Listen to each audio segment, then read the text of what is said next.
Sir এক নম্বর problem হলো এই যে অফ অনের যে সুইচগুলো আছে পিছে যাবে ব্যাগে যাবে, এই সুইচগুলো ঠিকমতো কাজ করে না এগুলো, এই সুইচগুলো এক নম্বর প্রবলেম।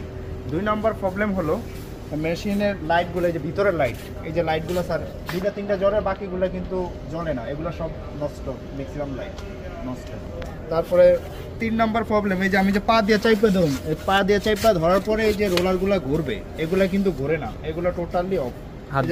হাত দিয়া যখন আমি ফেব্রিক্স লাগাবো, ফেব্রিক্সগুলো এই যে রোলারে যে শক্তি দিয়ে টাইনে নিয়ে আসবো, এটা আনতে পারে না, তখন এই যে হাত দিয়ে হ্যান্ড ফিলের মাধ্যমে এরকম করে ধাক্কা ধাক্কা ঘুরান লাগে মেশিনের।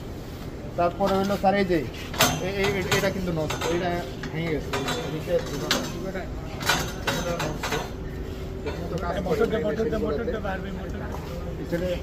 আর আমাদের যে মোটরগুলো আছে, মোটরটা ঠিকমতো ঘোরে না, এই মোটরটা ঠিকমতো ঘোরে না, নষ্ট, এটা বাদ।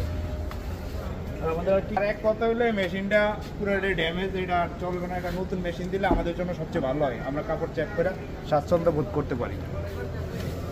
আর স্যার এই যে ফেব্রিক্স কাউন্ট যে ইয়ার্ডটা, এটা আমাদের ইয়ার্ডে হলে সবচেয়ে ভালো হয়, এটা ঠিকমতো মেশিনটা কাজ করে না, কাউন্ট করতে পারে না, অনেক সময় বেশি কম করে ফেলায়, এটাও চেঞ্জ করা সবচেয়ে ভালো হবে।